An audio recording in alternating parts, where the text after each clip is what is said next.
আজকে আপনাদের সাথে শেয়ার করছি বেশ মজার তারকা ডাল। গরম গরম ভাতের সাথে খেতে কিন্তু এই ডাল বেশ মজার। প্রথমে একটা বাটিতে নিচ্ছি ভেজে নেওয়া মুগ ডাল। শুকনা ডালটা 3-4 মিনিট হালকা আঁচে একটু ভেজে নিয়েছি। এরপর দিচ্ছি 1 কাপ মসুর ডাল।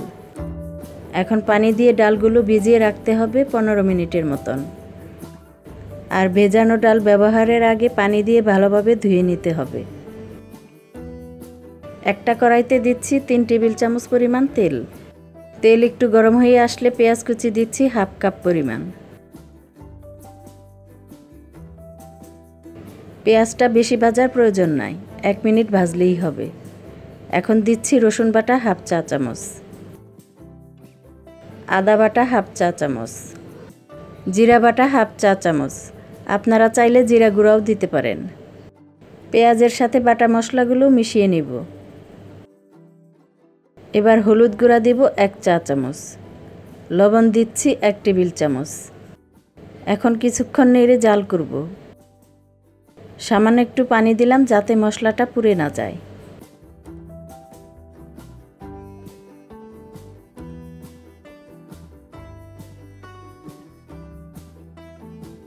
দুই মিনিট জাল করার পর এখানে দিচ্ছি টমেটো কুচি 1/2 কাপ।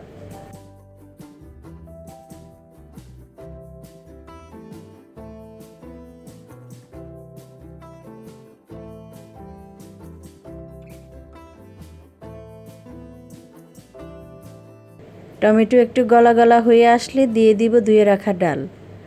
এই ডাল দেওয়ার পর ভালো মতো কষিয়ে রান্না করতে হবে।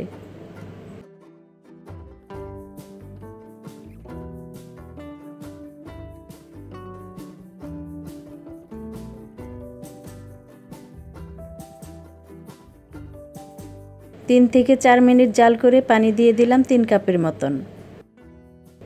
এবার পানি দিয়ে ঢেকে রান্না করতে হবে 4 থেকে 5 মিনিটের মতন।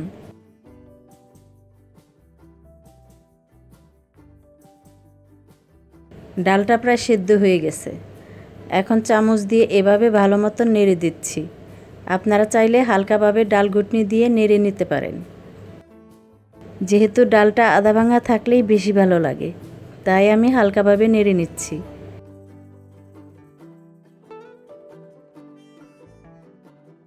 এবার দিচ্ছি কাঁচামরিচ 5-6টা, ধনিয়া পাতা কুচি দিচ্ছি 2 টেবিল চামচ। চামচ দিয়ে নেড়ে মেশাতে হবে। আর এই পর্যায়ে চুলার জাল রাখতে হবে মিডিয়ামে। অন্য একটা প্যানে দিলাম 3 টেবিল চামচ তেল, সাথে দিচ্ছি 2 টেবিল চামচ ঘি। আস্ত জিরা 1/2 চা চামচ দিলাম। শুকনা মরিচ দিলাম 4-5টা। রসুন কুচি দিচ্ছি 3 টেবিল চামচ।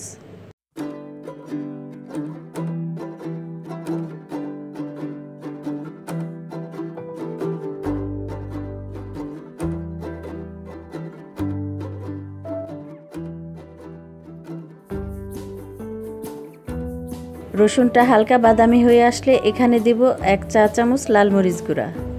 মরিচ গুঁড়া দেওয়ার সাথে সাথে চুলার জাল বন্ধ করে দিতে হবে। আর এটা এখন দিয়ে দিলাম ডালের উপরে। হয়ে গেল মজার তারকা ডাল। তেমন বেশি ঝামেলা কিন্তু নাই এই ডাল বানাতে। খুব অল্প সময় লাগে আর ঝামেলাও কিন্তু খুব কম। আজকের মতো বিদায় নিচ্ছি, আবার হয়তো ফিরে আসবো নতুন আরেকটা রেসিপি নিয়ে। সবাই অনেক ভালো থাকবেন, সুস্থ থাকবেন। আল্লাহ হাফেজ।